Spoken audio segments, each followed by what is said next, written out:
If your problem is with job sectors, ladies and gentlemen, we think the government should expand more job fields. As simple as that. We don't think that you should oblige certain parts of the society in order to create a socially engineering the society to be accepting other people. We question this notion because in the very first place, we don't see that there is any problem. We think that when they question the engagement of these religious groups towards other people, it's very questionable. When you're talking about schools, hospitals, and all those kind of things, that they still do accept patients from other religion, ladies and gentlemen, that they still, accept students coming from other religion. We don't think it's having any problem if they have lack of engagement, ladies and gentlemen. Directly on my first rebuttal, so we don't think that there's actually a problem with the engagement in the society because we think that there's already enough that, how they want to treat these people in the very first place. I think it's already showing engagement that they do care of other people also in the society, ladies and gentlemen, showing you that there is already enough tolerance. But going to the, extending that first one about the job field itself, we think precisely, ladies and gentlemen, that, because they are not able to provide you job fields, thus you need to encourage these kind of people. I think firstly, this is not within what government should do. Because if that's a problem, government should be able to create a more sustainable economic condition, ladies and gentlemen. We're talking about a condition where the society cannot get jobs. It's not the fault of religious institutions, ladies and gentlemen. It's the fault of, take a seat. It's not the problem of the government not being able to create a good economic condition for the society to actually make jobs in the very first place. We don't think it's because Christians not accepting Muslims to go to work in their hospitals. We think that there are other sectors that they can go and work with. And if we compare the numbers in the society, ladies and gentlemen, we have more public hospitals than these religious institutions in the very first place, showing you what, that there is already enough access for them to work in the status quo, ladies and gentlemen. So we question the idea, of why we should actually extend this kind of responsibility to the religious institution in the very first place. And then to the second point of rebuttal, which is the idea of strengthening symbolism. Now, we question this idea, ladies and gentlemen, because if that would be the case, then we should not have any churches, we should not have any mosque in public sphere, because it shows a symbol that, hey, I'm a Christian, ladies and gentlemen. We think precisely we let them do and practice all these kind of things because we uphold the symbols, because we think it's an important part of their life, ladies and gentlemen. The reason why it's called religious group is because they have that exclusivity, ladies and gentlemen, which I'm going to explain later on in my argument. Sit down. We think that if that exclusivity you take away, we don't think that it's no longer going to be called a religious institution. It's just a public institution like no other. There's no distinction between what is a religious institution and what is a non-religious institution, ladies and gentlemen. Third of all, on when kita lastly analyzed on the idea whether, well, this is the only last job field in that city, thus we cannot do that. Well, simple.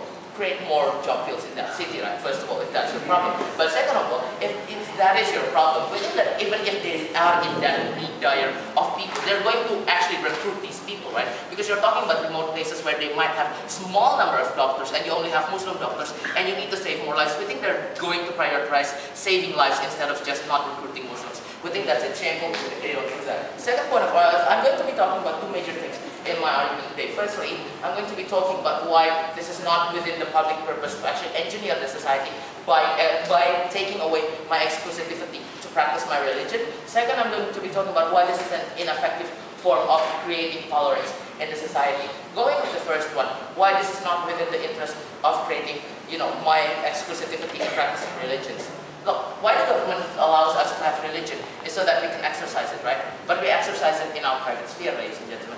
We think that this is good because some of our religious teachings don't actually comply with other religious teachings, right? That's why we only allow it in our exclusive little box, so we may call it, ladies and gentlemen.